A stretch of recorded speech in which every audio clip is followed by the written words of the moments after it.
My name is Arthur. I have been a Christian for 82 of my 90 years on this earth. When my heart stopped in this very chair, I thought I knew exactly what I would see on the other side. I was wrong. Jesus met me, but he didn't take me to see my mansion in heaven. He took me to see my own church. It was packed, the music was loud, people were smiling, but Jesus wasn't inside. He was standing with me, outside the front doors, with his hand raised, knocking. I asked him why he was out there. He looked at me with a heartbreaking sorrow and said, "Because in their effort to make my house welcoming to the world, they have made it unrecognizable to me." What he showed me next is the reason I came back, the reason I'm telling you this. But for you to understand the weight of his words, you need to know who I was. I wasn't a critic. For 51 years, I was the head deacon at Grace Community Church. I laid the foundation of that building with my own hands. The church wasn't just a part of my life, it was my life.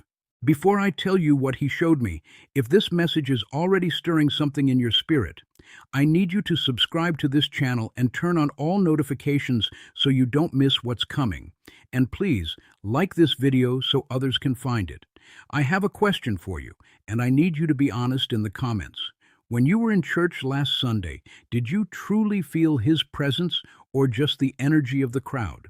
Your answer is more important than you know, and what I saw next will explain why.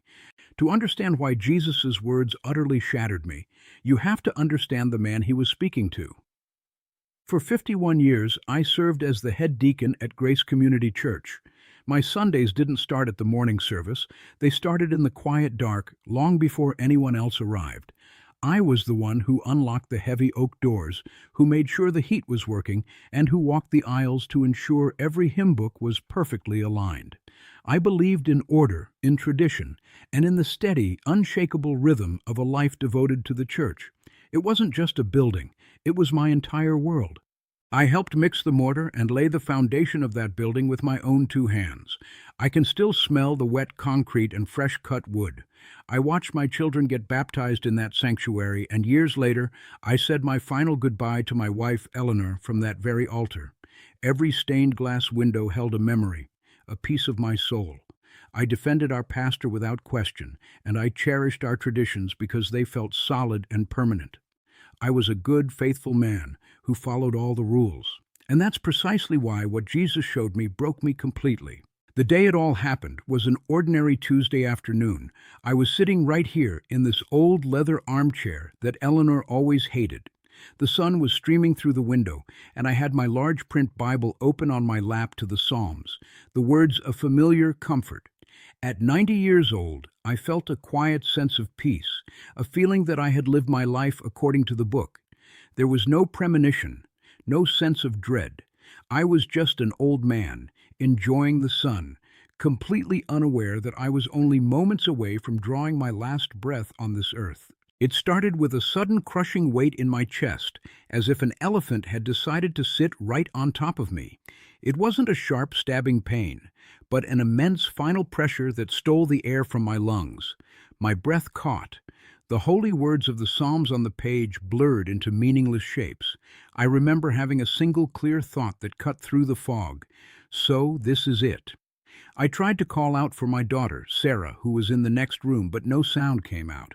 The last thing I heard was the heavy thud of my Bible hitting the hardwood floor. Then, just as suddenly as it began, the pressure was gone. I was floating, weightless. I looked down and saw a scene that didn't make any sense at first. I saw my own living room, the afternoon sun still streaming through the window, and there, in the old leather armchair, was my body. An old frail man slumped over, his face pale and slack. I saw Sarah rush in, her face a mask of pure terror, as she screamed my name and fumbled for her phone. I saw the paramedics burst through the door a few minutes later, their equipment clattering on the floor. I felt no pain, no panic. All I felt was a profound sense of detachment, like I was watching a movie about someone else. I could see the frantic energy of the paramedics as they worked on me, shouting terms I didn't understand. I saw the tears streaming down Sarah's face. I wanted to reach out, to tell her it was all right, that I was free from the pain, but I had no hands to touch her with, no voice to comfort her. They told me later I was gone for 23 minutes. 23 minutes. For a 90-year-old heart, that's an eternity they can't explain. As I watched them fight for a body that was no longer mine, the scene in my living room began to dim, as if a veil was being drawn over it. The sounds of the sirens and Sarah's cries faded into a distant echo. And then I felt it, a gentle but insistent pull. It wasn't from a person or a thing I could see. It was a current, an invisible tide drawing me upward and away. I was leaving the world I knew, leaving my body behind, and I had no idea what was waiting for me on the other side of that pull.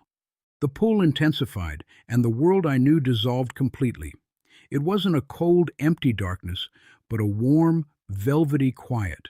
Then, a single pinprick of light appeared. It wasn't like the sun. It didn't hurt to look at.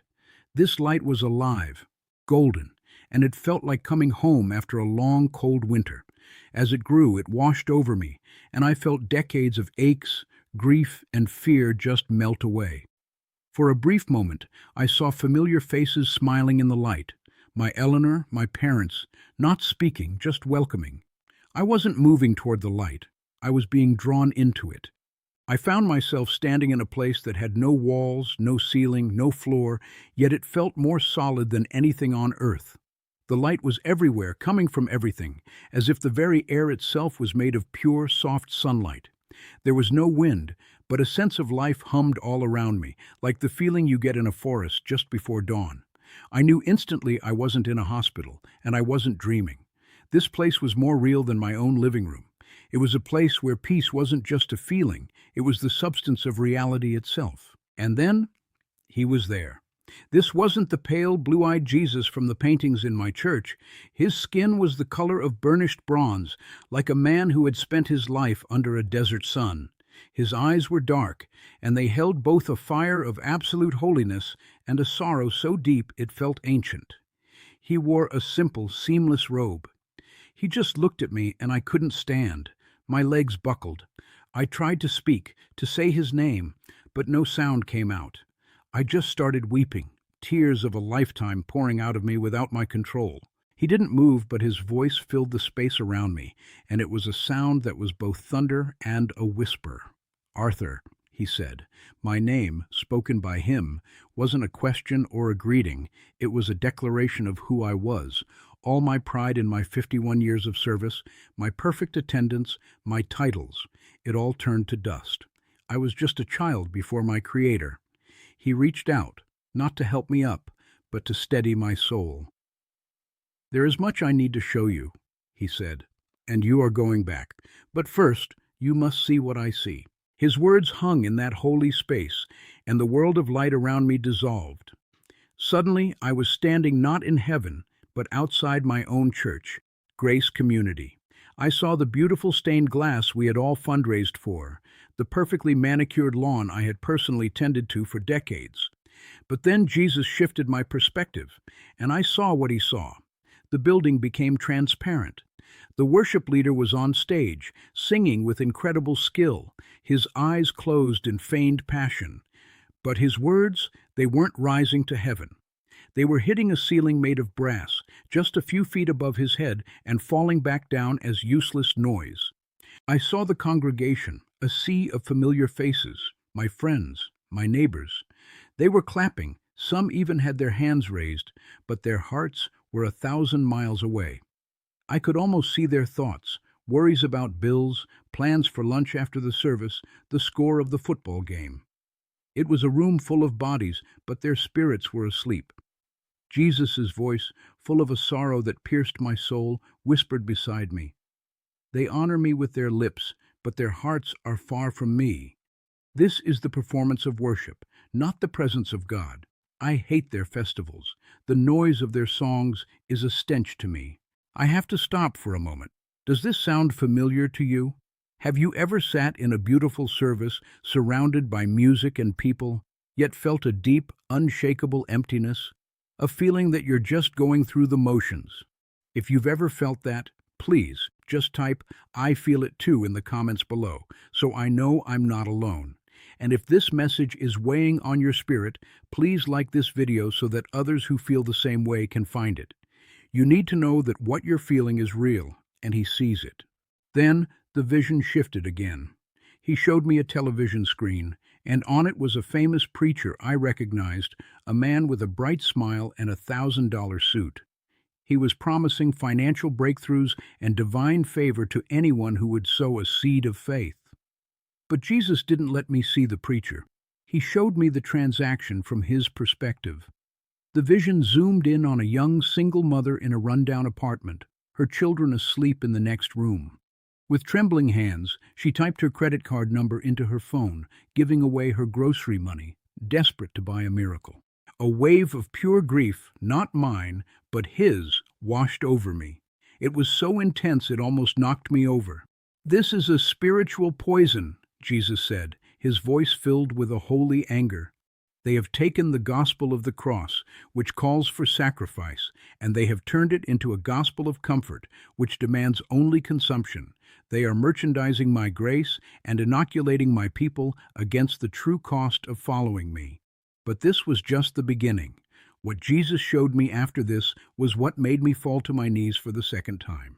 The vision of the prosperity preacher faded, and the grief I felt from Jesus was so heavy I could barely stand. I thought that was the worst of it. I was wrong.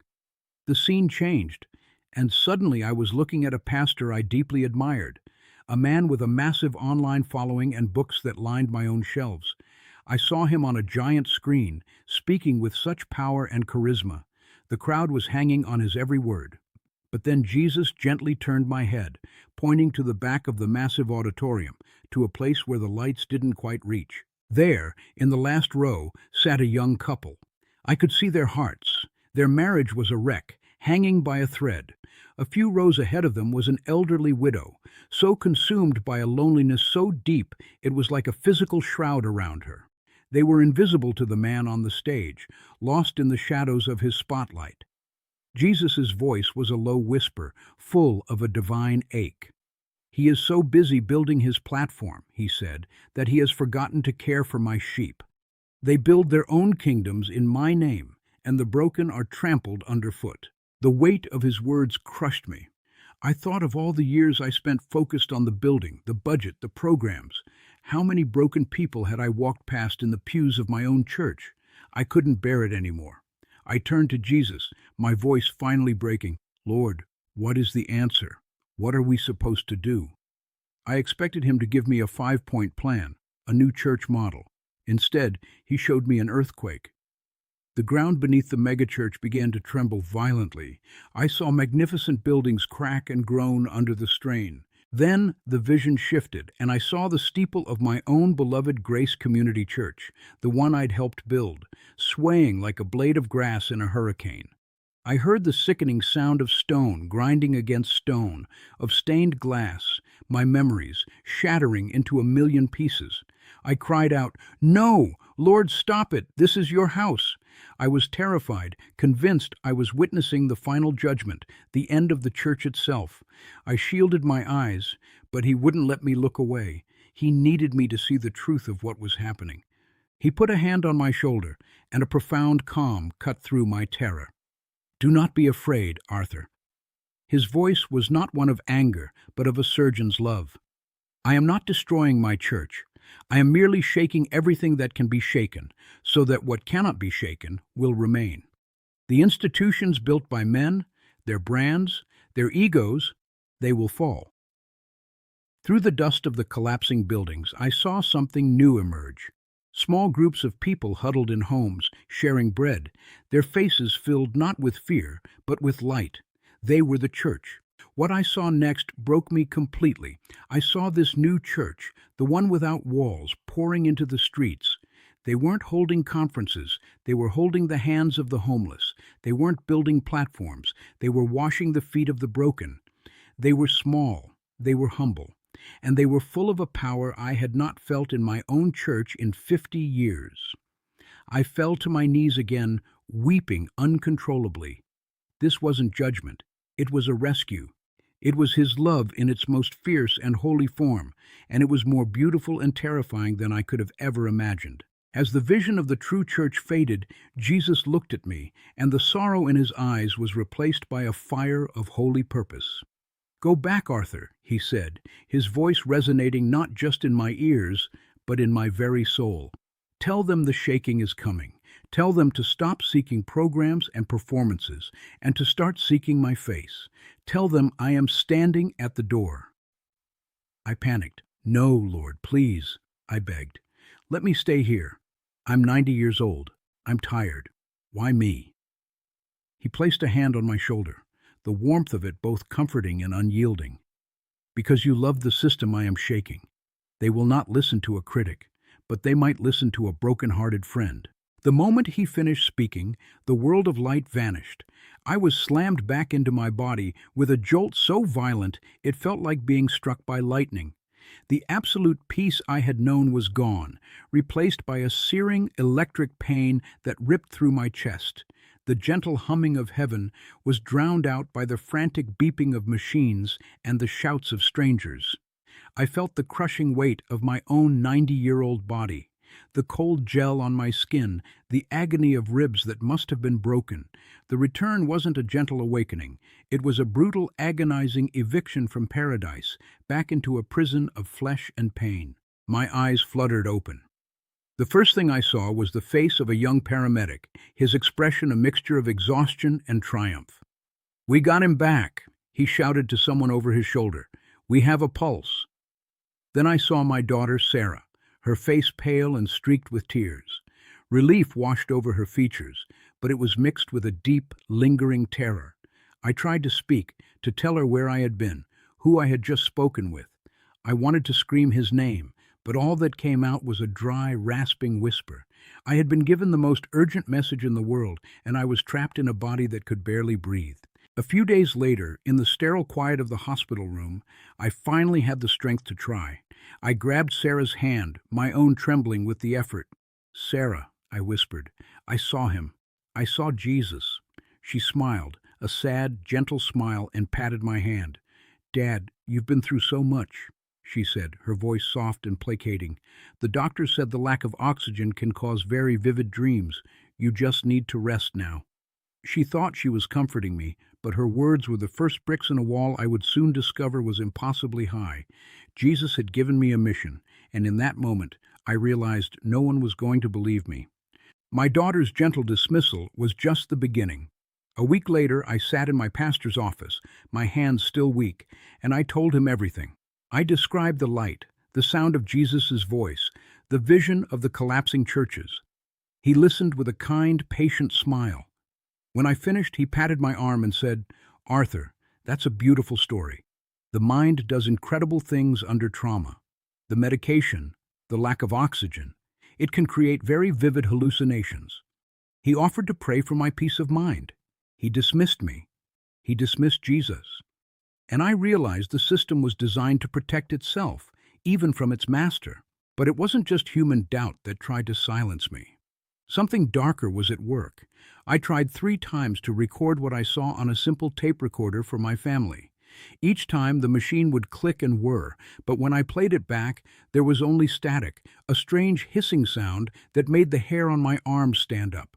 At night, I had heavy, oppressive dreams, not of heaven, but of being trapped in a dark room, my mouth full of cotton, unable to speak. I felt a presence in my house, a watchful silence that wanted me to forget. For weeks, I stayed quiet, worn down by the doubt and the spiritual pressure. I was afraid of being seen as a crazy old man, afraid of the spiritual pushback.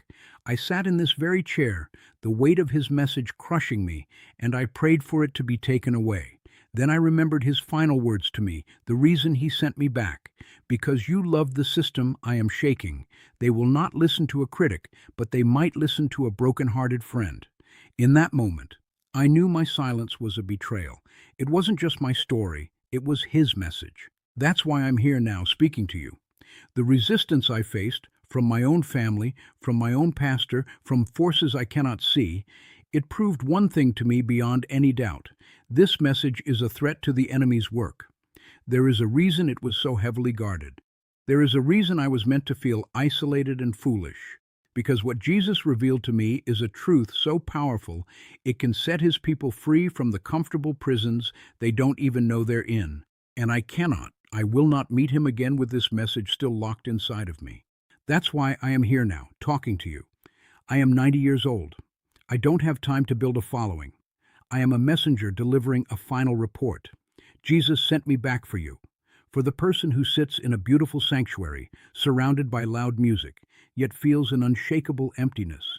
He showed me he's outside the door because performance has replaced his presence. He sees you going through the motions, and his heart breaks. That void you feel isn't a lack of faith. It's a holy hunger for something real. He is calling you out of the crowd. He showed me the spiritual poison that is sold from pulpits, a gospel of comfort that inoculates people against the true cost of carrying a cross. He showed me leaders on giant screens who are so busy building their own kingdoms that they are blind to the broken people sitting right in their pews. If you are one of those people, if you feel invisible and forgotten in the house of God, listen to me. He sees you. His message of a coming shaking isn't for them. It is a rescue mission specifically for you. He is coming for his own. So what are you supposed to do? The answer he gave me was beautifully simple. Stop being a spectator. Stop consuming Christian entertainment and start seeking the face of God. Find just one or two other believers who are as desperate for his presence as you are. Get in a room, open your Bibles, and pray together until the very atmosphere shifts. Then you go out and find the person your church is too busy to see. Don't just go to church anymore. You must be the church. That is what will remain standing. I don't know how much longer I have on this earth, but I have delivered the message he gave me. What Jesus showed me was not a warning of judgment, but a promise of rescue, and it was meant to find its way to you today. If this message has shaken your spirit, please share it with someone you know who feels lost. Subscribe to this channel so you don't miss what else I have to say. The man-made institutions are about to fall. He is standing at the door. Please, let him in.